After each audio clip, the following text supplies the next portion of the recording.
You probably stole that credit card. People like you don't belong anywhere near first class. Rebecca Sterling stands in the aisle, her finger jabbing aggressively toward Maya Johnson's face. Passengers freeze mid-conversation, phones sliding out of designer bags to capture the confrontation unfolding at 35,000 feet.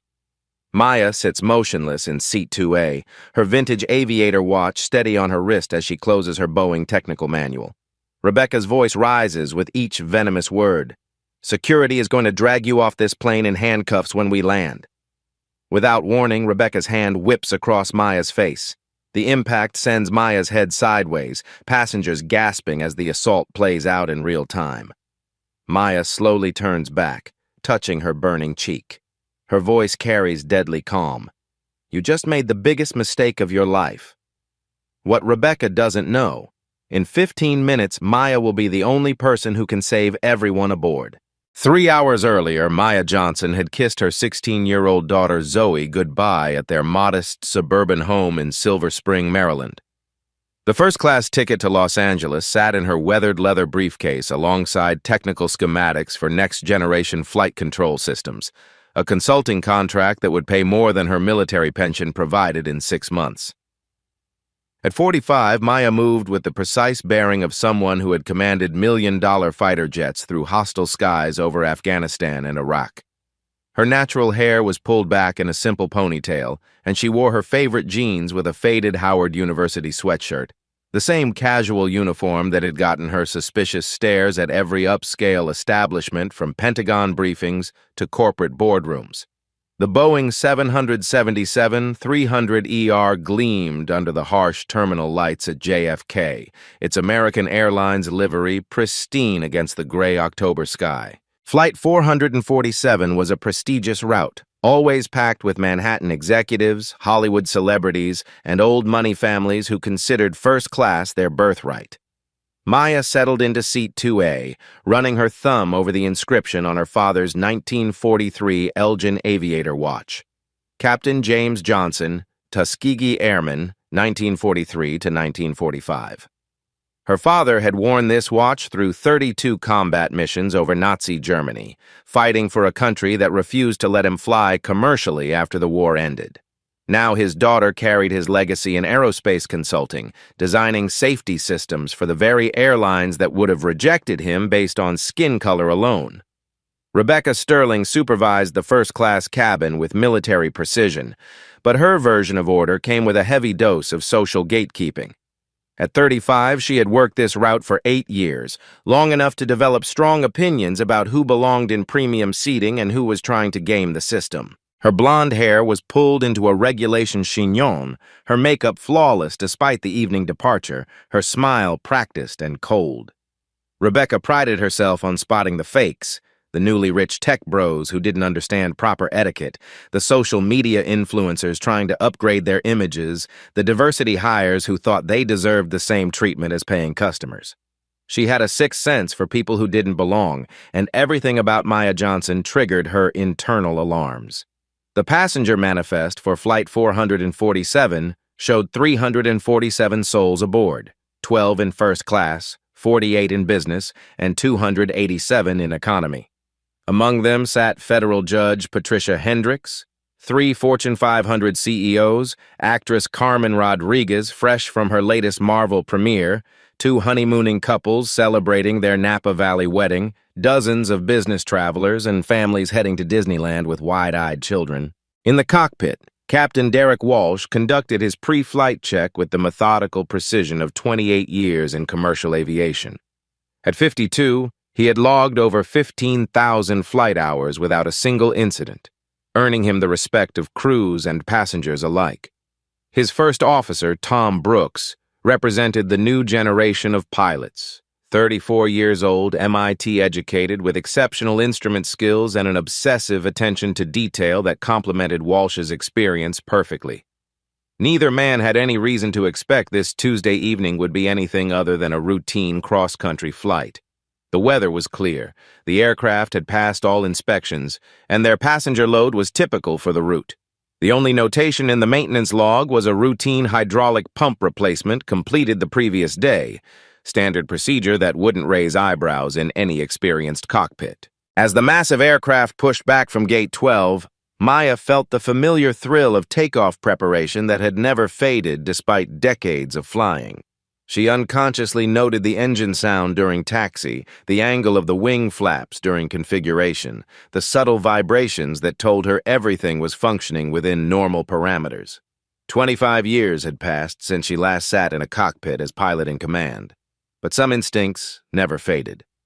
Maya opened her tablet to review the Boeing 777 technical specifications she'd been hired to analyze, part of a comprehensive safety audit for a major airline manufacturer. The hydraulic system diagrams filled her screen, detailed schematics that would look like incomprehensible hieroglyphics to most passengers, but read like familiar blueprints to her trained eye. Rebecca Sterling, meanwhile, was preparing for what she considered the most important part of her job, maintaining the exclusive atmosphere that first-class passengers expected and deserved, and that meant identifying and removing anyone who didn't meet her carefully cultivated standards of appropriate clientele. The Boeing 777 climbed smoothly into the darkening sky above New York, carrying its precious cargo of lives toward a destination none of them would reach as planned.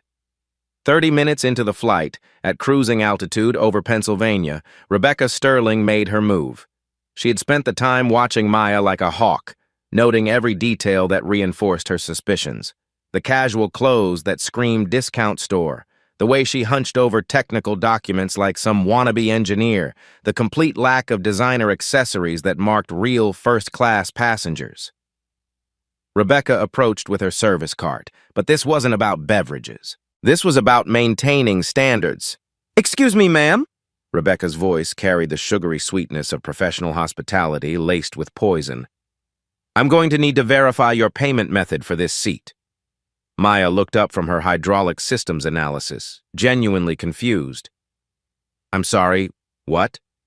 "Your credit card, for verification purposes." Rebecca's smile could have cut glass. "We've had some issues lately with fraudulent first-class bookings, people using stolen cards, fake names, that sort of thing." The lie hung in the pressurized air like toxic smoke. Other passengers turned to stare. Judge Hendricks raised her eyebrows from seat 1C. Actress Carmen Rodriguez pulled out her phone from 3A, sensing drama that could trend on social media. Maya's jaw tightened slightly. In 25 years of military service and 10 years in aerospace consulting, she had never, not once, been asked to verify payment after boarding and takeoff. I don't think that's standard procedure," Maya said evenly, her voice carrying the controlled calm of someone accustomed to hostile situations. Rebecca's mask slipped just enough to reveal the contempt underneath. "Ma'am, when passengers don't follow normal booking patterns, we have to take precautions. I'm sure you understand." The coded language was expertly crafted, plausibly deniable in any formal complaint, but unmistakably clear to everyone listening. Maya's booking pattern was suspicious because Maya was black. Her presence required explanation because Maya didn't look like Rebecca's vision of first-class worthiness. "What exactly about my booking pattern concerns you?" Maya asked, her military training keeping her voice level despite the adrenaline building in her system. "Well," Rebecca glanced meaningfully at Maya's casual attire, "our typical first-class passengers tend to present differently. They understand the standards we maintain up here." The businessman in 1B shifted uncomfortably, his laptop screen reflecting the uncomfortable truth that he was witnessing discrimination in real time. But he said nothing, just like the others. Privilege, Maya had learned, came with built-in silence. "I paid for this seat with my corporate American Express card," Maya said quietly, "the same way I've paid for hundreds of flights over the past decade." "Of course you did." Rebecca's tone dripped with theatrical disbelief. "I'm sure it's all perfectly legitimate, but you'll understand if I need to see some documentation. Company policy." Maya reached for her wallet, her father's aviator watch catching the cabin lighting. As she moved, Rebecca's eyes fell on the technical manual displayed on Maya's tablet, detailed Boeing 777 hydraulic system schematics that looked like something stolen from an aircraft maintenance facility. "Playing airplane games on your tablet?" Rebecca asked with a patronizing laugh that carried just far enough for other passengers to hear. How adorable. Let me guess, flight simulator enthusiast? That comment hit Maya like a physical blow. Not because of its condescension, but because Rebecca had just dismissed Maya's life's work, her expertise, her father's legacy, as a hobby game. Maya stood slowly, her 5'7" frame carrying the unmistakable bearing of someone who had commanded fighter jets in combat zones. Those aren't games. Those are technical specifications for the aircraft we're currently flying at 500 miles per hour, 7 miles above the ground. Rebecca's eyes flashed with something between fear and fury. A passenger, especially this passenger, wasn't supposed to challenge her authority, wasn't supposed to speak with confidence about technical matters, wasn't supposed to stand up. Ma'am, I'm going to need you to sit down immediately and stop being disruptive to other passengers. I'm not being disruptive, I'm being questioned about my right to sit in a seat I legally purchased because you've made assumptions about who I am based on how I look. The cabin fell silent except for the steady drone of engines. Phone cameras discreetly turned their way. The businessman in 1B was definitely recording now, already composing his LinkedIn post about witnessing discrimination at 35,000 feet. Rebecca's composure cracked completely. Her voice rose to a level that everyone in first class could hear clearly.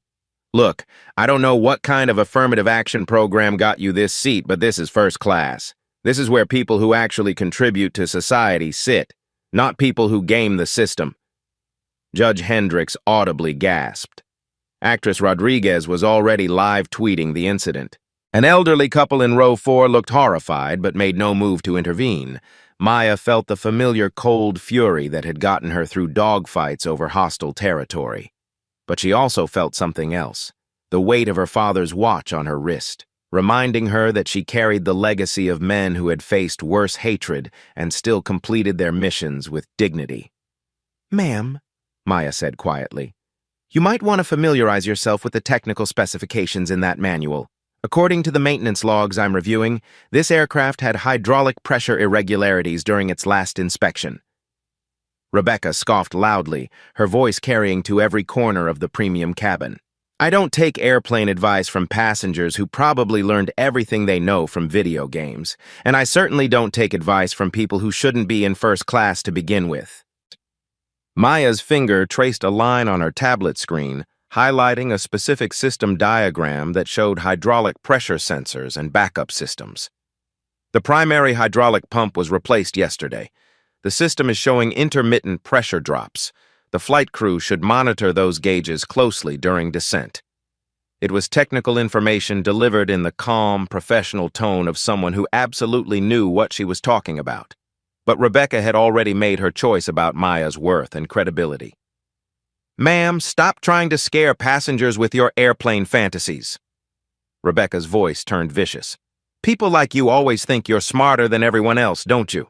Always trying to prove you belong somewhere you don't. Maya looked up one final time, her dark eyes meeting Rebecca's blue ones with the steady gaze of someone who had stared down enemy aircraft and lived to tell about it. I really hope I'm wrong about those hydraulic readings, she said quietly. But Rebecca was far from finished. She had an audience now, and years of barely contained prejudice came pouring out. Wrong? You're wrong about everything, starting with thinking you deserve to be here. 2 hours into the flight, somewhere over Colorado, Maya felt it. A subtle vibration through the aircraft frame that most passengers would never notice. Her finger paused on the tablet screen. Her father's watch ticked steadily as she tilted her head, listening with ears trained by thousands of flight hours. There it was again, a minute irregularity in the engine harmonics, so slight that only someone with extensive cockpit experience would recognize it. Maya glanced toward the cockpit, then back at the hydraulic system diagram. The maintenance notes she'd been reviewing suddenly felt less like academic consultation and more like prophecy. In the cockpit, Captain Walsh was experiencing his first hint of concern. A yellow warning light had flickered briefly on his hydraulic panel. So briefly, he'd almost missed it. Tom, did you catch that hydraulic light? He asked First Officer Brooks. Chen checked his instruments. Nothing showing here, Captain. All readings are nominal. Walsh nodded but made a mental note. In 28 years of flying, he'd learned to trust his instincts about aircraft behavior.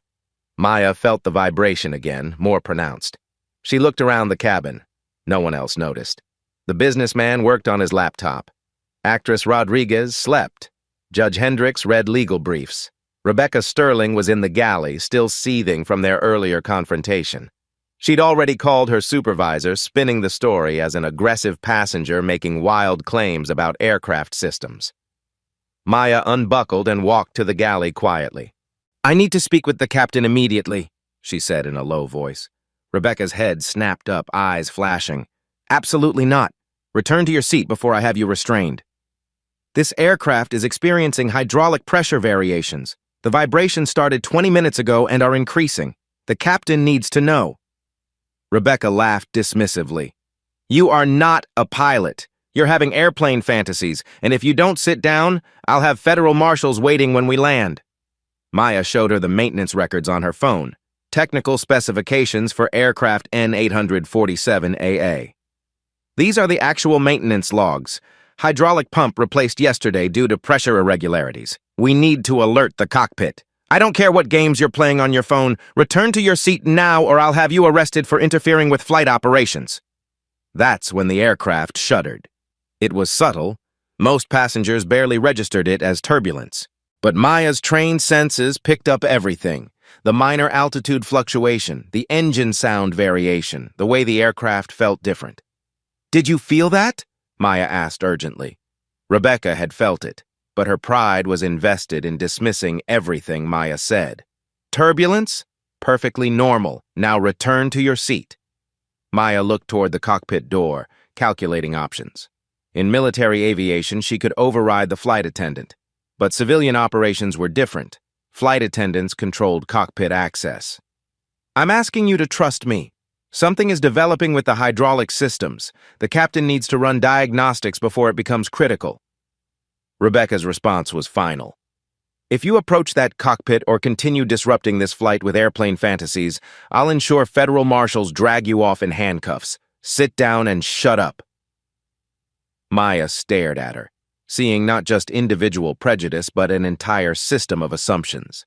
Her father's watch ticked steadily, marking increasingly precious seconds. "When this gets worse, and it will get worse, remember that I tried to help," Maya said quietly. She returned to her seat and opened emergency procedures on her tablet.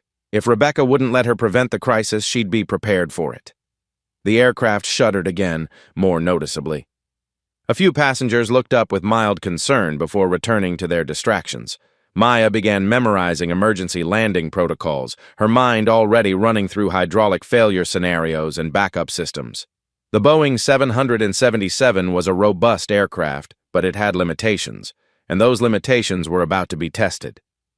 The third shudder came 40 minutes later, strong enough to wake sleeping passengers and rattle the beverage cart.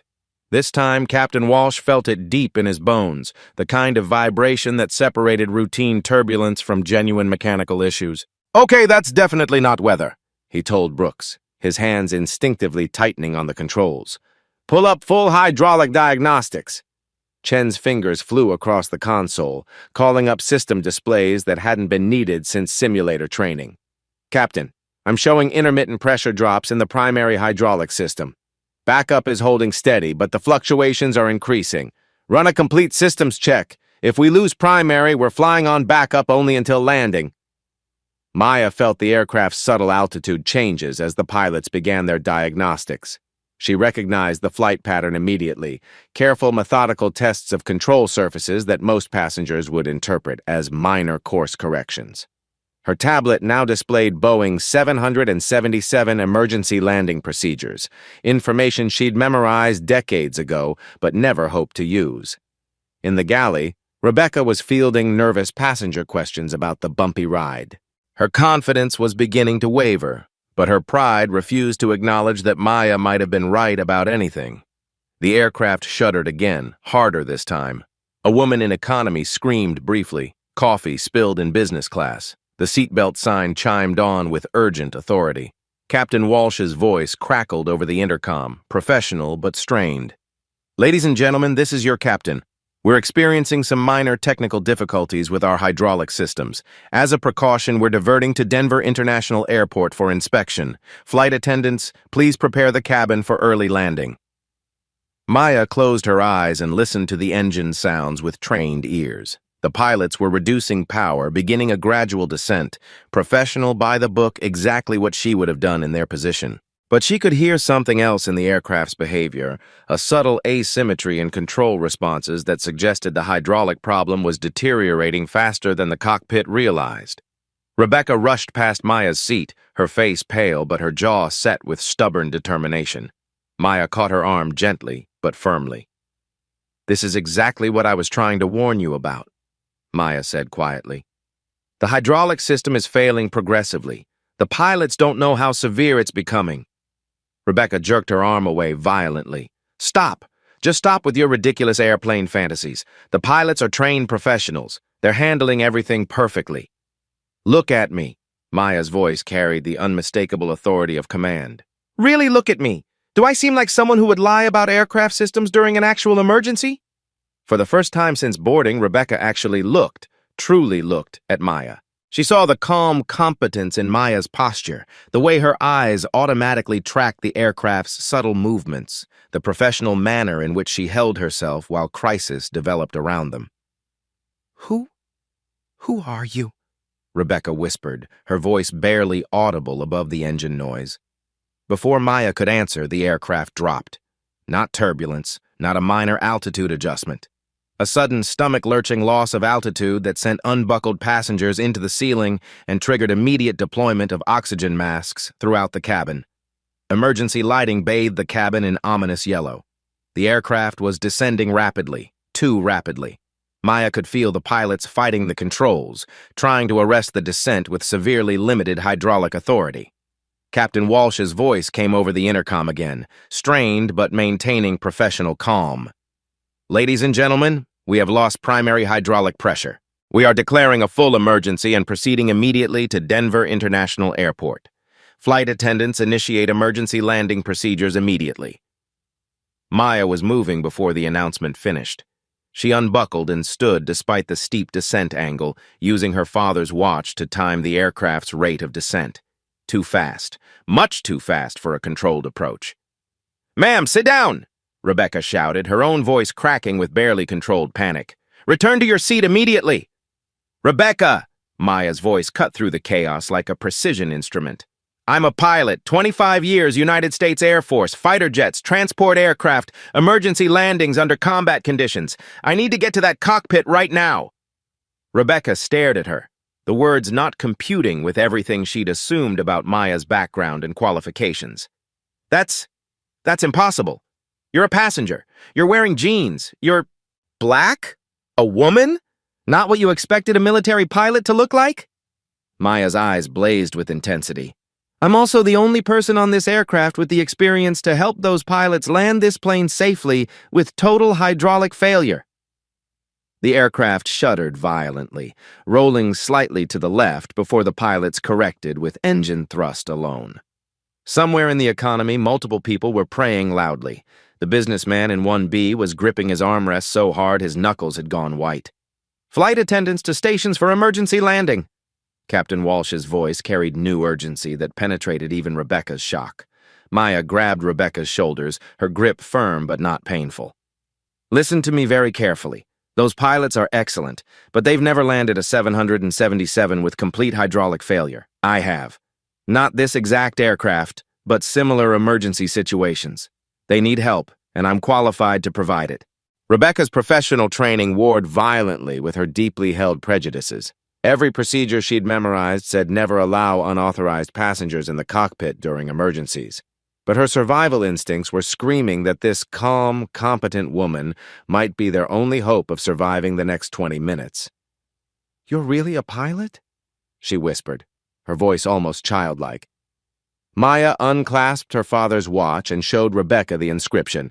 "Captain James Johnson, Tuskegee Airman, 1,943 to 1,945 inches. Then she pulled out her wallet and handed Rebecca her retired military ID. "Colonel Maya Johnson, United States Air Force, fighter pilot, retired." Rebecca's hands shook as she read the identification. Colonel, fighter pilot, 25 years of military service. "Oh, God!" Rebecca breathed, the full weight of her prejudice and its consequences crashing down on her. "Oh my God, what have I done?" "You've acted according to your assumptions," Maya said with surprising gentleness, taking back her ID.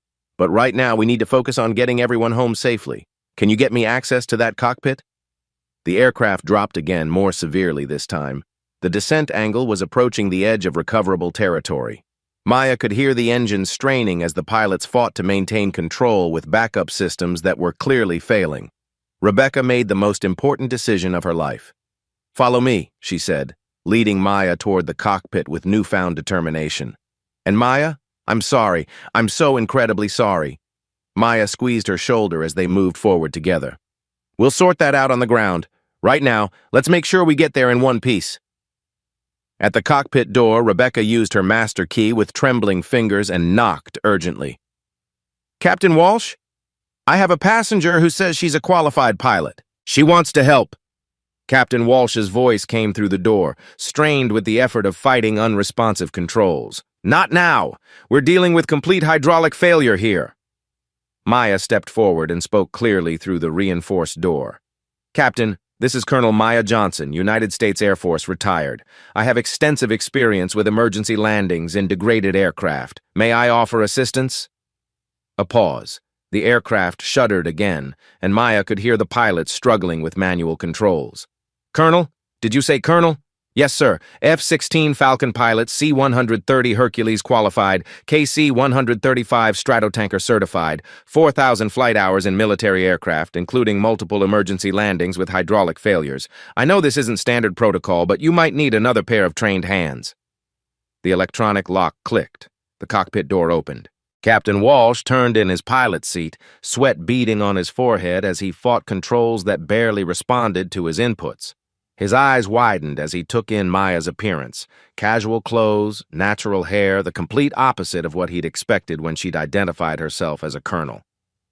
"Ma'am, I don't mean to question your credentials, but—" Maya was already scanning the instrument panel with practiced efficiency, her trained eyes immediately identifying critical readings and system status displays. "Primary hydraulic system at 0 pressure. Backup showing 28% and dropping. Engine asymmetry indicating partial control surface response. Captain, you're in serious trouble." The technical assessment, delivered with matter-of-fact precision and using exact terminology, stopped Walsh's questions immediately. This woman knew exactly what she was looking at. "Who did you say you were?" First Officer Brooks asked, his voice tight with stress as he struggled with backup instruments. Maya pulled out her military ID and handed it to Walsh while simultaneously reading the backup flight displays. "Colonel Maya Johnson, retired, F-16 Falcon primary, but I've flown everything from single-engine trainers to strategic transport aircraft. I've brought damaged birds home with no hydraulics, failed engines, and once with half a wing missing over Kandahar." Walsh examined the identification card, his expression shifting rapidly from skepticism to amazement to relief. "Tuskegee legacy? My father flew P-51 Mustangs against the Luftwaffe." Maya's voice carried quiet pride even in the midst of crisis. "He taught me that you don't abandon an aircraft until it's in pieces on the ground." The aircraft shuddered violently again, the nose dropping more steeply. Brooks was fighting the controls with everything he had, but the backup hydraulics were degrading faster than any of their training scenarios had predicted. "Colonel," Walsh said formally, abandoning any pretense of normal passenger protocols, "I officially request your assistance. We're 18 minutes from Denver, but I'm not confident we have 18 minutes of hydraulic pressure remaining." Maya slipped into the jump seat behind the pilots, her hands automatically reaching for backup controls that existed in military aircraft, but were configured differently in civilian planes. "What's your current plan, Captain?" "Emergency approach to Denver International, runway 34 right. It's our longest available runway for the approach vector." Maya shook her head decisively. "Negative. Not with this rate of hydraulic degradation. You need at least 9,000 feet minimum for a no-hydraulics landing in a 777. Runway 34 right is only 8,000 feet. "That's all air traffic control has cleared us for," Brooks said through gritted teeth, his hands cramping from the physical effort of manual control. "Then we need to change their minds," Maya said, leaning forward to point at the navigation display. "Runway 16 right. The parallel runway is 12,000 feet. Normally used for departures, but we're not dealing with normal circumstances. Air traffic control will never approve that approach in current conditions." Maya's eyes met Walsh's in the reflection of the instrument panel, pilot to pilot, professional to professional. "Captain, with all due respect, air traffic control doesn't have to land this aircraft, you do. And I'm telling you that with our current hydraulic status and degradation rate, 12,000 feet is the difference between a hard landing and a smoking crater." Walsh reached for his radio with newfound determination. "Denver approach, American 447 declaring emergency. Complete hydraulic failure, requesting immediate vectors to runway 16 right. American 447 runway 16 right is not available for landing approach. Proceed to runway 34 right as previously cleared. Denver approach, American 447. We have a qualified military pilot on board advising us that we require the longer runway for hydraulic failure emergency landing, requesting immediate clearance to runway 16 right. American 447, identify the military pilot," came the crisp voice from Denver approach control.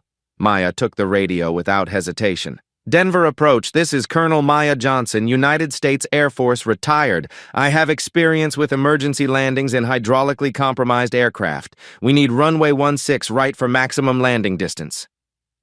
A longer pause filled the cockpit. Maya could imagine the chaos in Denver's approach control room as controllers scrambled to verify her credentials and weigh an unprecedented request. "Colonel Johnson, Denver approach. Can you confirm your aircraft type experience? Negative on Boeing 777 specific experience, but positive on emergency landing procedures, hydraulic failure protocols, and manual reversion techniques. Captain Walsh remains pilot in command. I'm advisory only. American 447 cleared for emergency approach runway 16 right. Emergency vehicles are rolling. Colonel Johnson, you're cleared to assist." Maya handed the radio back to Walsh, who was looking at her with a mixture of respect and desperation. "Ma'am, Colonel, how do you want to approach this?" "Your aircraft, Captain. You maintain pilot in command authority.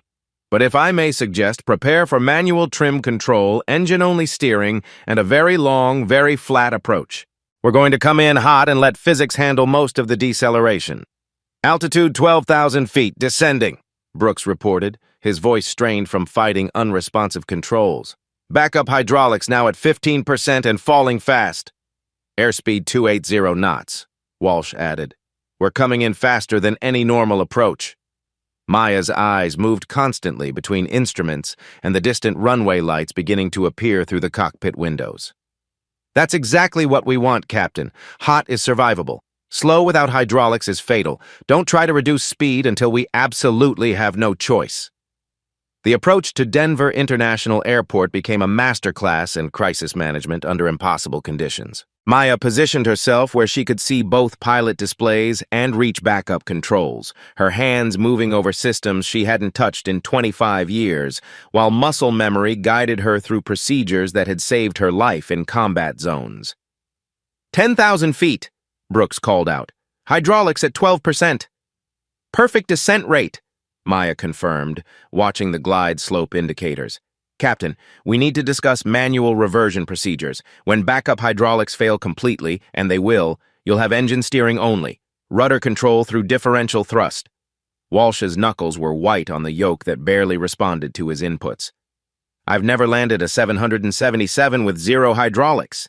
"But you've handled engine failures, correct? Same fundamental principle, just reversed.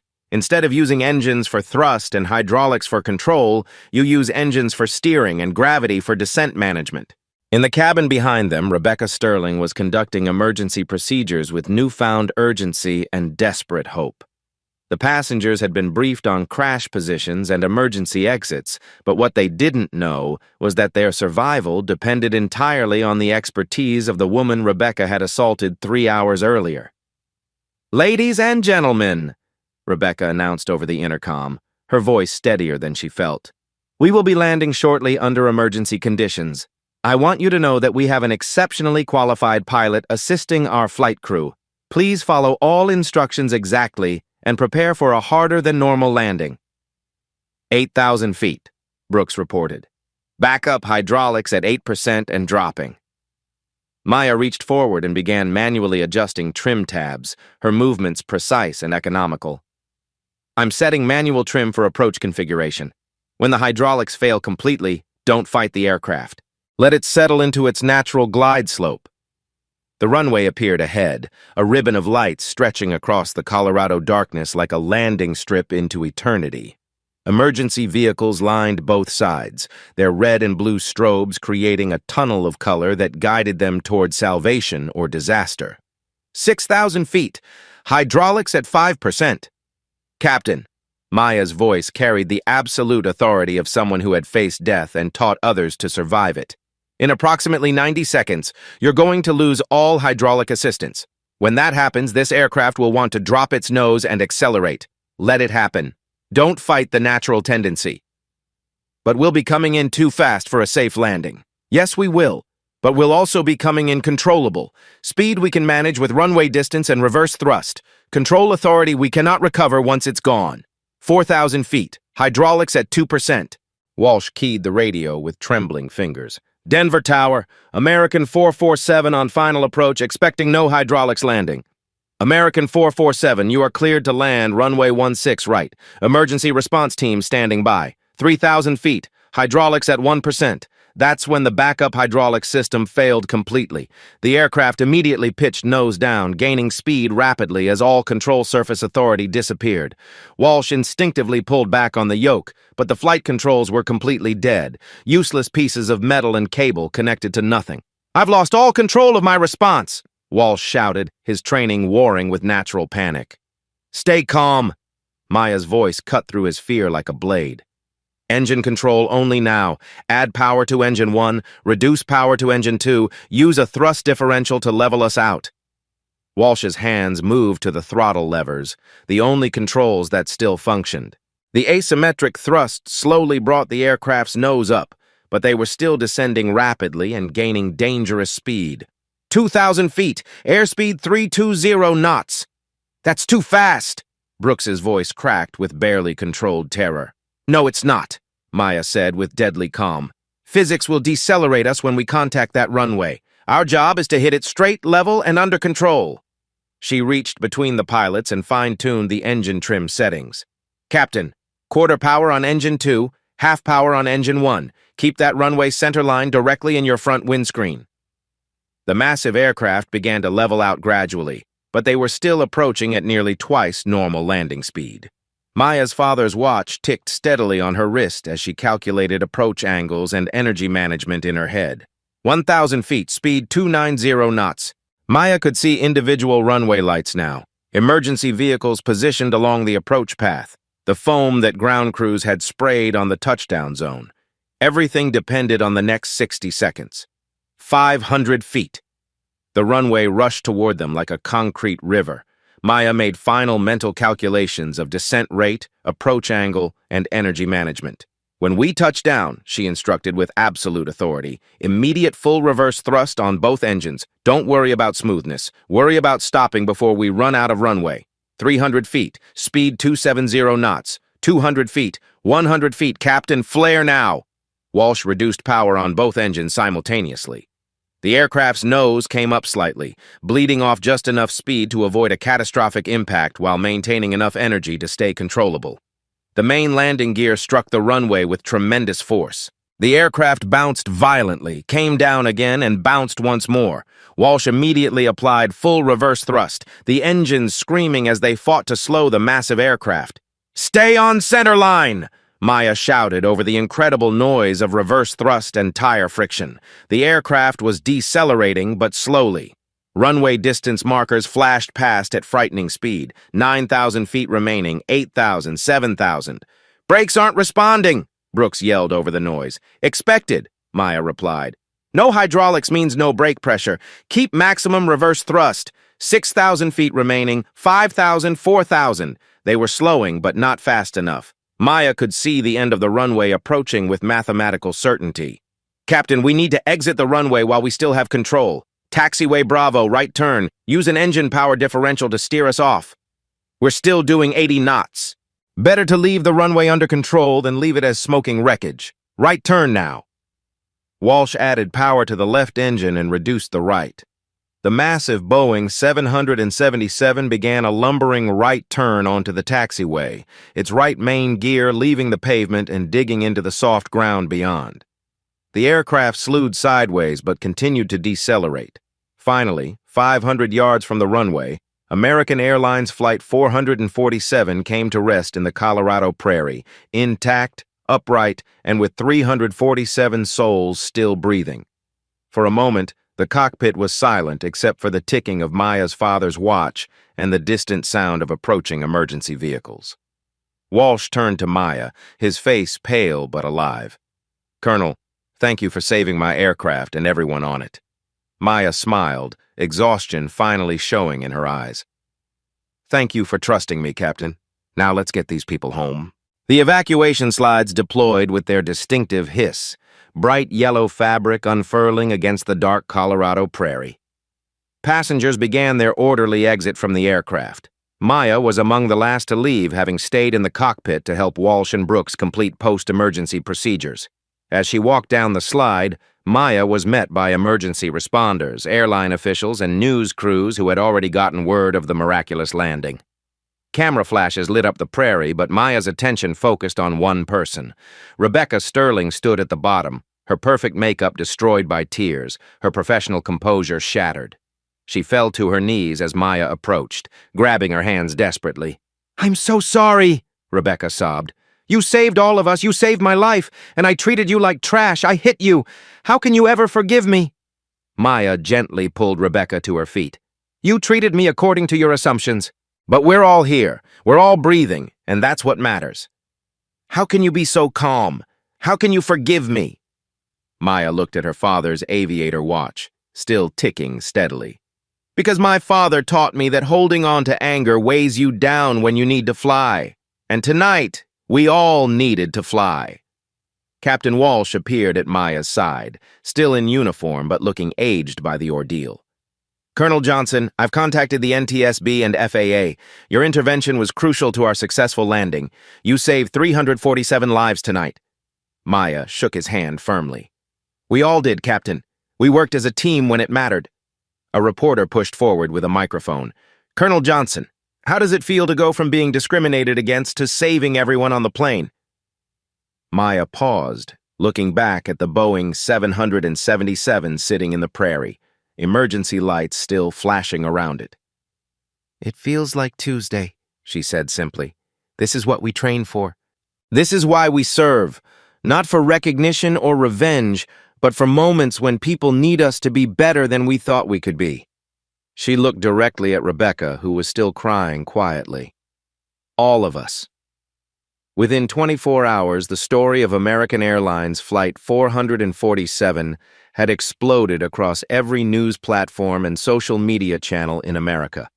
The cell phone videos from passengers showing Rebecca's assault and Maya's calm professionalism went viral instantly, generating millions of views and sparking nationwide conversations about racial bias, hidden expertise, and the assumptions we make about people based on appearance.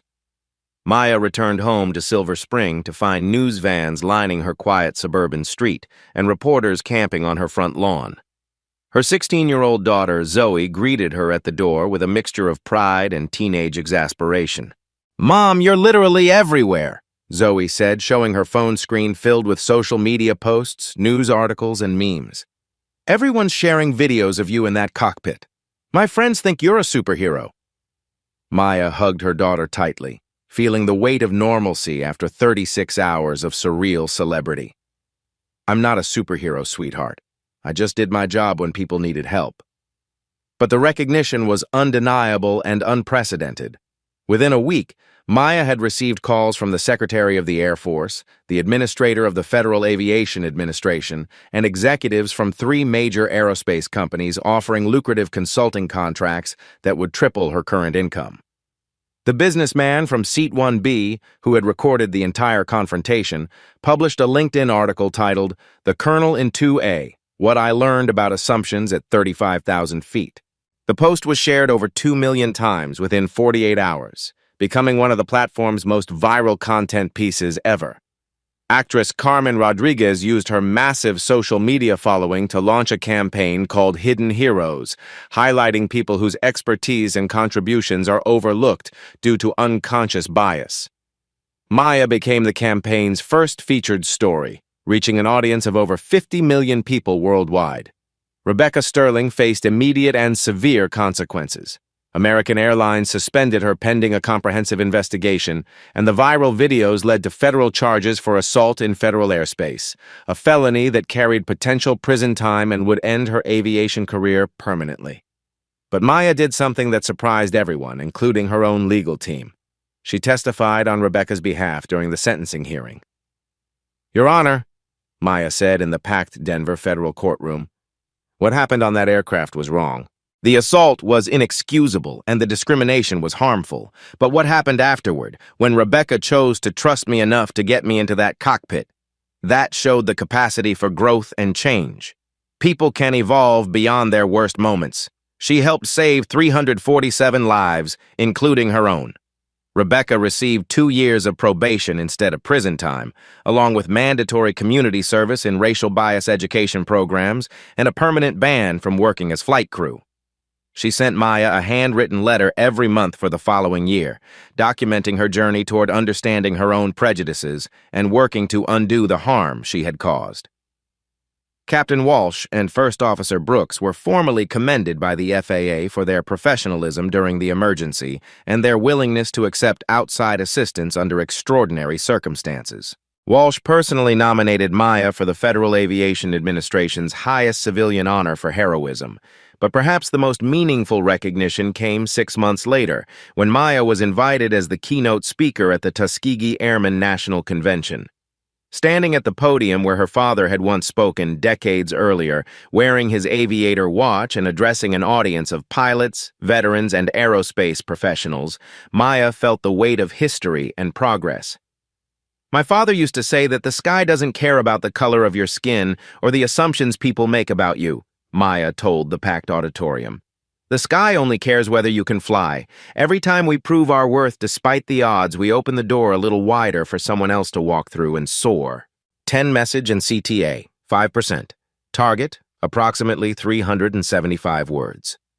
As Maya settled into her new office at American Airlines headquarters, she kept 2 items on her desk: her father's aviator watch and a photograph from Flight 447's emergency landing. Not the dramatic shots that made headlines worldwide, but a quiet image. Rebecca and Maya shaking hands at Denver Terminal, both women forever changed. The watch still kept perfect time, its steady tick marking moments that matter. James Johnson had worn it through combat over Nazi Germany, fighting for a country that didn't always value his contributions. His daughter wore it through her own battles. And one unforgettable evening when 347 lives hung between prejudice and expertise. Maya's new role as Director of Emergency Procedures Training came with one unusual condition. Rebecca Sterling would join her team, helping educate crews about unconscious bias and hidden expertise in every community. "We all carry invisible credentials," Maya told flight crews during training. "The question isn't whether someone belongs in first class or anywhere else. The question is whether we're wise enough to recognize their value before we desperately need their help." Flight 447's story became more than viral content.